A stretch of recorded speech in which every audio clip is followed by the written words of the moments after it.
Hello friends, and welcome to the Hanged Man in the Moon. If this is your first time here, welcome. Thank you for coming. I'm pleased to meet you. If you've been here before, thank you for returning. I'm truly honored. Friends, if you are a returning visitor, you already know that this is my deep dive into an expansive and educational deck called the Egyptian Tarot by C.C. Zane and the Brotherhood of Light. And in case you are new here, let me give you a brief rundown of what it is I'm doing. Every night before I go to bed, I riffle shuffle my color version, the mass market version of the Egyptian Tarot. Readily available, easily replaceable, so I riffle shuffle it to my heart's content and I pull a daily draw card. And the question that I ask when I am shuffling, the question that I shuffle into the deck is, what would I benefit from giving my attention to in the following day? So I pull the card, and then I pull the matching card from my very out-of-print charcoal gray and white version of the deck of the same Egyptian Tarot. And I look at them, I notice the differences. Yeah, one's color, one's almost black and white, but there are other differences as well, some slight differences. And I also look at the similarities, I look at the associations. And then I ask for help from another deck, a deck that I'm becoming more familiar with, called the Tarot of the Holy Light by the brilliant Christine Payne-Towler. And I do a 3-card draw with that deck. The 3 cards are the significance of the daily draw card for me in the following day, the challenge for me in the following day, and then the advice for me in the following day. Yeah, significance, challenge, advice. And that challenge could be positive or negative. And then I go to sleep. And then I wake up and live my day. And at the end of the day, I analyze the spread and the daily draw card and see how they interact. And then I do this video, which is where we are now. So friends, I've got the daily draw card picture all lined up for you. Let me show them to you right now.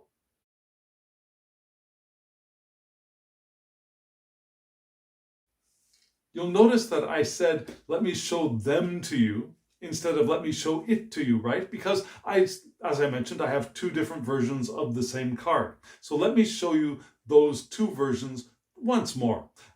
You see that they are the 7 of discs, right? And let me tell you something right off the bat. I've studied a little bit about geomancy. And when I saw this card, the first thing that popped into my head was Laetitia. Because Laetitia is one of the names of the geomantic figures. Now there are I forget how many figures there are offhand, but there are a number of figures with 4 sets of dots, you might say, either 2 or 1 dot per row. Yeah, so the 2 dots are the passive, the single dot is the active. So we had 2 passive, 2 passive, 2 passive, 1 active at the top. That's a way that a geomantic figure is cast. Yeah, passive or active. And then you go by 3 rows. The top is fire, the next is air, the next is water, the next is earth. So I don't want to turn this into a geomancy lesson. However, what I saw here right off the bat, like I said, was Laetitia, which looks like a tower. Not the tower in the tarot, not the Maison Dieu or the tower, for example, in a Golden Dawn deck, but rather a little bit similar to the tower in a Lenormand deck, perhaps. Something high up, something raising, something risen, something austere. But this is not an austere geomantic figure. Let me give you just a little bit of information about Laetitia. Like I said, it looks like a tower. The image is a tower, right? The key word for this is joy. Laetitia means joy in Latin. The planet for this is Jupiter. And some of the divinatory meanings for Laetitia are, like we said, joy, but also success, happiness, a happy emotional state, vitality of health, fortitude, And it's generally favorable in most operations. Only in operations where stability is required, then it is unfavorable. Yeah, because it can be toppled over. However, upright, geometric figures they're not upright figures and they're not reverse figures. Laetitia, if it were reversed like this, would be an entirely different figure. It's one that represents a trench. It's a card of sadness, but something of stability as well. But this one's sticking up in the air. Joy, vitality, all of those wonderful things, except when you need something for stability, right? Like a stable marriage. This would not indicate a stable marriage. So those are things that were running around in my mind when I first saw these cards. And it's interesting because I mentioned that the planetary association for Laetitia is Jupiter. However, the planetary association for the Seven of Discs is Jupiter's partner, Mercury. Just a little interesting side note, right? So here we have the Seven of Discs. You can see the discs. There's a constellation there in the middle of both cards. That constellation is Ursa Minor, not Ursa Major, not the Big Dipper, but the Little Dipper, Ursa Minor. And you see at the top that we have Gemini, and at the bottom we have the planet Mercury, like I said. So the Seven of Discs points to the Gemini decanate of Gemini and its subruler Mercury, from which the mutable aspect of mutable air's vital attributes enter our world. So because it's the first decanate of Gemini, it's Gemini of Gemini, and its domicile. It is the domicile of Mercury. So Mercury is beaming through the master bedroom of its own residence into our natal charts, into the world, into the question that we're asking of the Tarot at the time. And because it is the first decanate, the only other association is, again, Mercury and Gemini, because it's an exaltation. It's upright. Not an exaltation, it's a domicile. It's upright. So there we have it. And like I said, the star system, the constellation drawn here, they basically are the same in both cards. Can you see that? Is Ursa Minor. Let me show you an image, a little more clear image of Ursa Minor right now. That was Ursa Minor, a very familiar constellation, I think, for most of us humans who have been to at least elementary school. Ursa Minor, again, the Little Dipper. What kind of mythological associations are there for the Little Dipper, for Ursa Minor? One of them is Cynosura. Cynosura was an Onead, a nymph, who was perhaps the nurse of Zeus when Zeus was being hidden from his father, Kronos. Now, in the Roman mythology, that would be Jupiter being hidden from Saturn.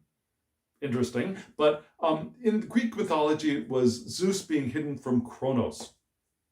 And so this nymph got the honor of having a constellation for herself, becoming a constellation in the sky.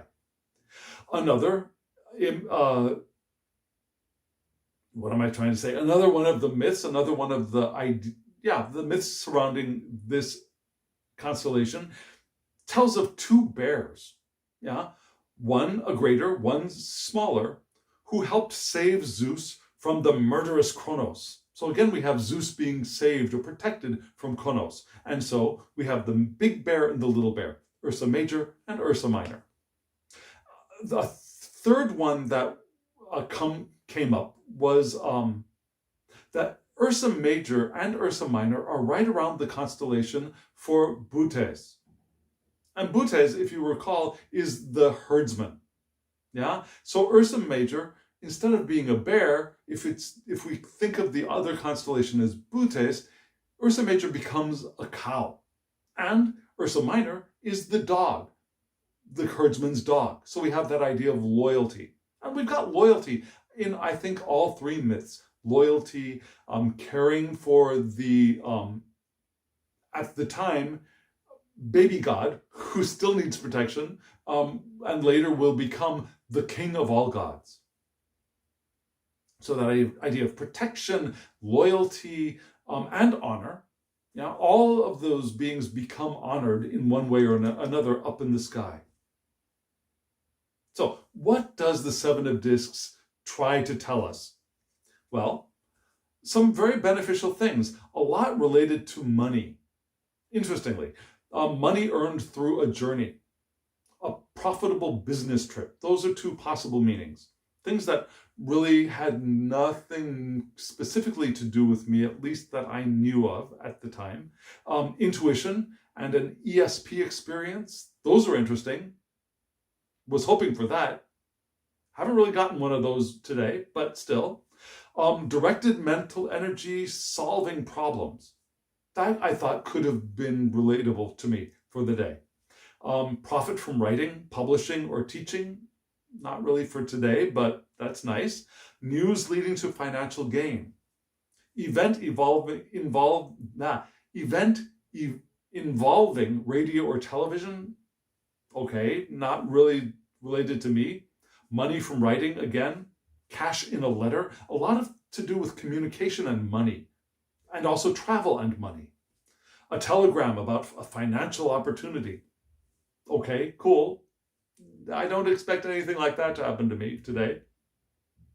Discovery of a missing link, intellectual victory or possible ideas, purchase of a new possession, which was interesting. And let me just hit on that briefly before we move into the unpacking cards, because there was a brief moment when today I considered getting myself a grain mill. Do you know what that is? It's a machine that you can keep in your house and put, not instead of whole grain, well, you put whole grain, but you put like wheat berries or rye berries into this machine and it grinds it up into flour. So you get this real fresh whole grain flour, which is wonderful. And I thought, and I looked at possible ways of purchasing it, and I found a way I could get it at a much more reasonable price, ordering it from Germany and having it shipped over here rather than ordering it here. Ordering electronics, especially imported electronics in Korea,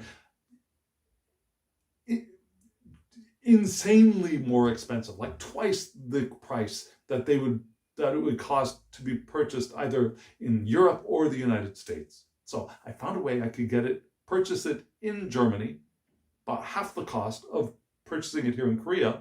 Shipping would have been maybe another $20 or more, on top of like a $250, $300 bill. Much better than paying $600. Thinking of things in dollars, of course. Hopefully you understand that has meaning for you. But then I thought, before I hit the buy button, I'd better check. In the past, I'd been able to find berries, like wheat berries and rye berries. And apparently those things are in very short supply in Korea these days, and probably since the COVID pandemic started. And so I backed off right away and said, this is not the time to be purchasing this mill, because finding something to grind with it would be really difficult. So there was that little story related to the Seven of Discs in relation to purchasing something. So I backed off. I did not do that. Now, just in case I skipped over something that may have caused you a little bit of distress when I said that this was the Gemini decade of Gemini, and this is a discs suit. I didn't mention this. If you've been following along, you already know. But in this deck, the discs are the air sign, are the air suit. The swords are the earth suit. So this is a disc, and it is an air planet. It's an air zodiac sign, Gemini, of Gemini. So that's why we had all these things about money earned through from writing, event involving radio or television, some Mercury connectivity there, right? news. Mercury is the news giver, right? Leading to financial gain. All of those things, intuition, ESP experience, not things we usually associate with the discs, right? Because this is an air card. Flying up into the air. So I also did a 3-card spread to help me unpack this card, right? Let me show you those cards right now.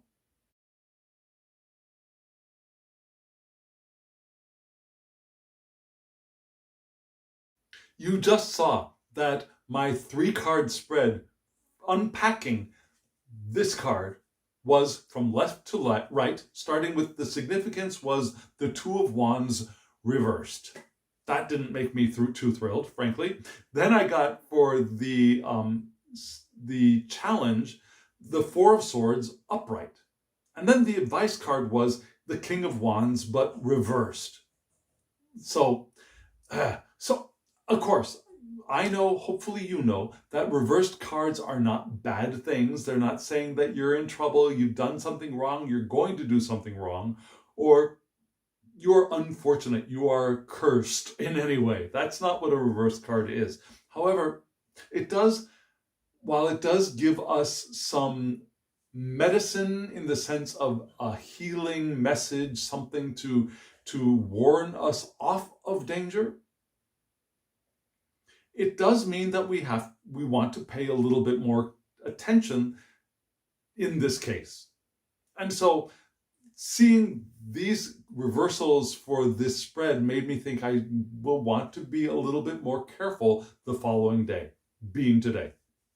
And so let's start with the 2 of Wands reversed, but let me show it to you upright first. We've got the sun pouring down all of this energy. One side we have this radiating red flame with a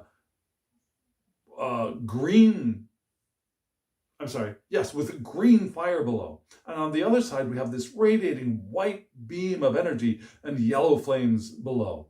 And so this is a balance of both destructive and creative energy in its upright form. In reverse, we get something else. So you noticed perhaps that at the bottom we had Aries and the sun. Why is that? Well, because, let me show it to you reverse again, the 2 of Wands points to the Leo decadent of Aries and its sub-ruler, the sun, from which the fixed aspect of cardinal fire's vital attributes enter our world, enter the question we are posing to the Tarot.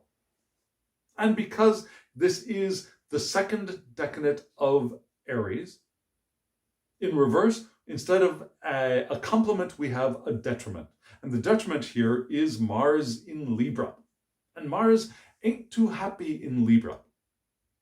It's not horrible, but still not very happy, not very comfortable in his partner's house. Now, Mars is much happier in Scorpio, the sign right after that. He's in Libra, in Venus's house right now. Libra. And so, what are some of the significances to this card in reverse? This card has shown up for me fairly recently, actually. It showed up for me on February the 3rd, which was like, what is that now? It's 6 days, less than a week ago. And so the 2 of Wands gives us the idea of a risk of deadlocks or due to working at cross purposes. Yeah, the push me, pull you kind of scenario. Equal splits within.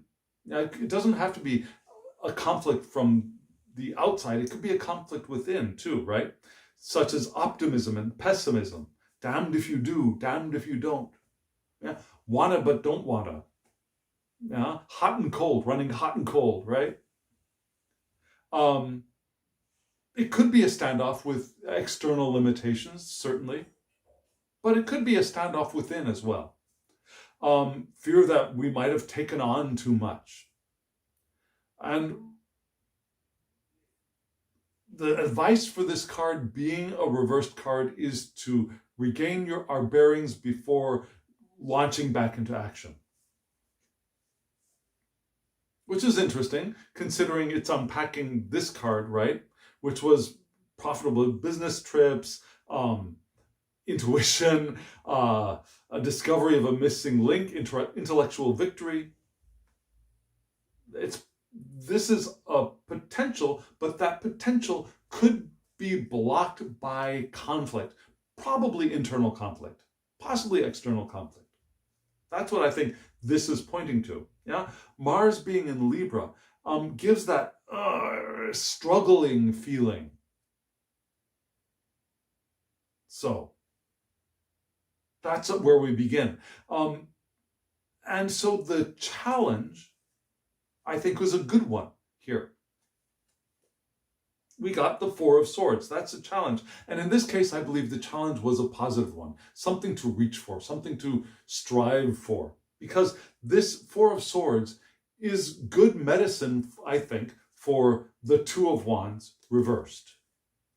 And what is the Four of Swords in this deck? In this deck, swords are air. So we get the idea of the Four of Swords pointing to the Gemini, yes, Gemini, decadent of Aquarius, and its sub-ruler, Mercury. Yeah, we got Mercury again because it's the Gemini decadent of Aquarius, from which the mutable aspect of fixed air's vital attributes enter our world. So we've got, in this medicine, again, we've got Mercury and Gemini returning to us as something to strive for. But this time, not in Gemini, but in Aquarius. And because it's upright, we have Saturn in Cancer. Saturn in Cancer. Yeah?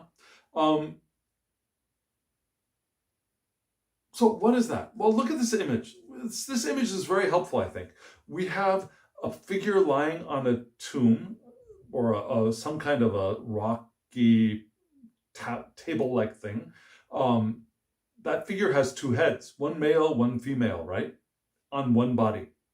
And you see the three swords above and the one sword below, reminiscent of the image drawn by Pamela Coleman Smith as well, with the knight being on top of a bier with one sword below and three swords above. Yeah, very similar. But instead of being a knight here, we have a very naked androgyne. Androgyne. Two sexes in one body. That's how we get the idea of androgynous, right? The androgyne. The androgyne, that is all of us. Before we are born into these bodies that tend to shift either one direction or the other, that tend to shift either to the male or the female end. We are originally the androgyne. And so here we have the idea of the androgyne freed from the imbalances of incarnated form, freed from the pull of being either more male or more female. And we're left with the face that we had before we were born. What does that mean? That is the eternal being who is coming down and having this party as a human event. Yeah, we are human events that our eternal spirits are experiencing, co-creating these bodies. So the suggestion here in this card is to go on a pilgrimage to the center, to our core, leaving behind identifications of, for example, male or female, leaving behind identifications of young or old, leaving behind identifications of successful or unsuccessful, or smart or less smart. All those identifications, leave them behind and return to the core. And so that's why a lot of times this is indicated as either the healing card or the meditation card in many decks. We have the potential to liberate energy there when we get to our core and to rediscover our purpose, our why for being here in this body. And I'd like to read something directly from the guidebook here because I think it's poignant. It's almost like a prayer. Yeah? Let me cooperate with all the good things that flow to me from the souls whose labors brought me here. may I stop fighting my essential nature. I think that is a blessing for us to remember. Let me cooperate with all the good things that flow to me from the souls whose labors brought me here. That's not only our parents, that's the entire generation that created this space for me to inhabit. So all of the good things, all good things that flow to us, let us cooperate with them. And may I stop fighting my essential nature, so I can be more fully who I am, and allow the ego to move into its right place of helpmate to the true self. That makes sense, yes? So that is excellent medicine for this, I believe. Yeah, to find our core, find our why. And so the advice is to do this. Now, this, frankly, did not make me all that happy. Let me show you to upright. We've got the King of Wands, which I should love. But, you know, of all of the images of kings in this deck, this is my least favorite. The King of Swords is dreamy, is absolutely dreamy to me. The King of Pentacles is equally dreamy. The King of Cups is difficult to see, but, you know, he's kind of hot. This guy does not turn me on, which is sad because this is my card in this deck. My sun sign is Leo. This is Leo. But what do we have here? We got the king, we got the fire in the background, we've got the sun behind his garlanded head, we've got the moon down at his feet. A very stout-looking king. But we got this reversed. So we have the sun in Leo. Well, we have Leo, actually. The King of Wands points to Leo, which is the domicile of the sun from which these fixed fire's vital attributes enter our world. We got fixed fire here. Yeah, and we had a little bit of fixed fire in this card as well, but we had the, this was the fixed aspect of cardinal fire. Here we've just got fixed fire. So what does this mean in reverse? Because the King of Wands is fully himself. This card is asking us to be careful of getting antsy. Yeah, the King of Wands doesn't want much downtime. Yeah, he can get antsy. He can get frustrated by inactivity. While his energy can inspire others, the power of his personality is a force to be reckoned with. He can be overpowering and overbearing.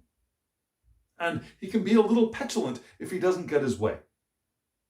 Yeah, he expects to be served and adored, and if he doesn't get that, instead of always being benevolent in response, he can be a little bitchy. He can be a little, like I said, petulant. And he prefers these grand works that without inhibitions or intrusions, and when he feels like people might be encroaching on his territory, he will turn into a raging lion if others are not careful. So I think the advice was be careful. Be careful of your shadow side. Right? Which I completely acknowledge. And so, what has my day been today? Well, I got up and I remembered hearing something said by Marianne Williamson. That I was listening to her last night. I was puttering around the kitchen getting ready for the next day. And part of what I remembered hearing was about a woman who felt jealous of her husband when she went to parties with him and he wanted to go off and speak to his friends, and she didn't want to do that, and she was afraid that there were a lot of other pretty women there who would catch his attention. And so Marianne Williams said, okay, so you know your reactive nature. That's good. What can we do about it? Well, one thing to do about it is to, whether you believe it or not, first tell your husband to go have a good time and take your place somewhere else. Fake it till you make it was how she described it, but I don't believe entirely in faking it till you make it. However, we can disengage from our reactive nature. We can say, yes, go ahead, and observe the difficulty that we are experiencing without reacting to it, without putting it out into the universe. And the more that we can sit and observe that discomfort, the more it will dissipate. And then those times when we actually say, yeah, go off and have some fun. I'm going to be sitting over here. I'm going to do this on my own. We'll actually eventually mean it, which is kind of like faking it until you make it. But there's a huge thing in between, which is observance of the discomfort and allowing that discomfort to dissipate. And so I decided I would do that on my ride to school this morning. And it was interesting because when I made that decision, there weren't as many instances of people getting in my way and doing things that are, if not unkind, at least, if not illegal, unkind in as far as traffic goes. So my ride to school was actually pretty good. I got to school, and pretty much most of the day, what I did was I did the busy work that I needed to do to prepare for the next semester. What does that mean? Well, I needed to get the learning management system for my classes set up. So I'd have the instructions for the students there, and I have instructions for how they could find and log into and use the online homework component to our textbooks. And then I went into that online homework component and set the due dates and set the assignments for each one of my classes. And that took most of the day. So it was a lot of that kind of computer busy work of copying and pasting and finding and doing data entry and schedule entry and assignment entry and that kind of stuff. So it was fine. It was a fine day. I got a lot accomplished. There were times when there were weird glitches. It seemed like glitches in the system where I wasn't able to enter the time for the beginning or the end of an assignment. I could get the date, but most times I could select a time. There were like 3 or 4 instances where I could not select the time, or I couldn't select the time that I wanted, I should say. But that was okay because for those few instances, I decided to allow it to settle to the default of midnight the day of the assignment. For either the day of it was the beginning of the assignment. So they would have just a few more hours. It's not a big deal. And so instead of fighting with the system and demanding that it follow my wishes, those few instances, I just let it go. Which I think helped me get through the day, get through those processes fairly comfortably. I also listened to some YouTube as I was doing my computer puttering with getting my classes ready. Then I got this interesting message from an ex-student from years ago, like 20 years ago, an ex-student who's just a little bit younger than me, maybe 12 years younger than me. And so over the years, as our ages have become less of a difference, we've become more friendly. And out of the blue, he asked me if I could go on a day trip with him. And I was like, well, I didn't respond immediately because the day he mentioned, was almost sure that we had a faculty meeting that I could not miss. So I checked that, and yes, that we did have a faculty meeting, and I said, that's so sad. I really would have liked to have gone with you, but I have this meeting on that day that I cannot miss. And so this student friend of mine, and yes, this friend of mine, who really I have not heard from in over a year or two, said, oh, that's okay. How about these dates? And I said, well, those dates are all possible. So that friend of mine is going to be getting back to me soon, I would hope. We're talking about like the 21st, 22nd, 23rd. Fortunately, after the end of this deep dive, so really I'll be much freer. And so that was a cool thing. Now, was that a message, a telegram about a financial opportunity? No, but it was a message about an opportunity. So maybe that was this. And instead of reacting immediately with, oh my God, I really can't do that, I investigated and I responded in a way that I think was more of this. And so things seem to be working out very nicely in that area. And I came back home tonight, and I started the second stage of getting ready to bake my sourdough loaves, which I started last night. I cut them into little loaves. I put them into batard, which means like a log, batard baskets to do their final rise, and I'll pop them in the oven in about an hour or so from now, and we'll see how they come out. I think I'm using this new technique with my starter. So it requires less time every day. I don't have to touch it every day. So we'll see how this works out. It looks like it's going pretty well. So that was a cool thing. And maybe a little bit of that, maybe a little bit of, wow. The Two of Wands. Standoff. External limitations. Not really. But maybe the King of Wands. Maybe. Not really. Maybe going on a pilgrimage to the center. Maybe that was part of this challenge of the Four of Swords. Although I generally think of baking more as a wandsy kind of activity, maybe discovering the potential to liberate the energy of the starter. Maybe. Could be.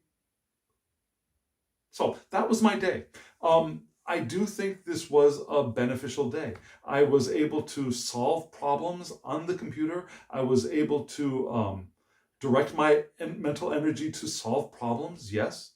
It was a profitable day, very much like the Seven of Wands. I did not allow the inner conflicts that could have arose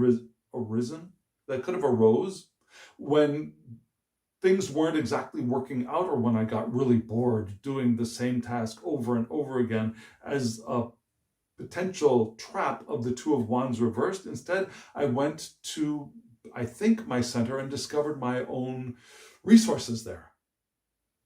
And I didn't get reactive when things seemed to intrude on me, when people seemed to take what I said wrong. That happened once or twice today.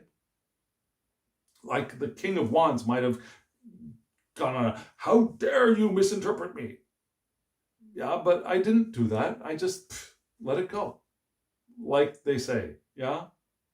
So that was my day. What do you think? Does this reading seem to match as much as I think it does to you? Do you think it matches my day as much as I think it matches my day? I think it kind of does. Let me know in the comments below. And friends, if you are still here, thank you very much. And hit that thumbs up button so YouTube knows that you got something out of this and other people might get something out of it too. It draws eyes to the channel. Subscribe if you haven't subscribed, and hit that alarm bell so you get notifications of when I upload videos if you haven't done that yet. And really comment below. I would really love to hear from you. Oh, friends, if you want to get these decks, I highly recommend the the Tarot of the Holy Light as a brilliant way to enter into the world of continental tarots. And then I also recommend this deck. I'm learning and growing so much by exploring this deck, and I highly recommend it as well. The color version is available. I have an Amazon link to this deck below. I have the link to Christine Payne-Towler's website below, and I have my email address below. If you want a private reading from me, send me an email to thehangedmaninthemoon@gmail.com. We'll get you a reading. So friends, thank you. Thank you so much for being on this journey with me, for walking the path with me. I truly appreciate it. And as always, I wish you love, joy, well-being, and pure awareness. Thank you.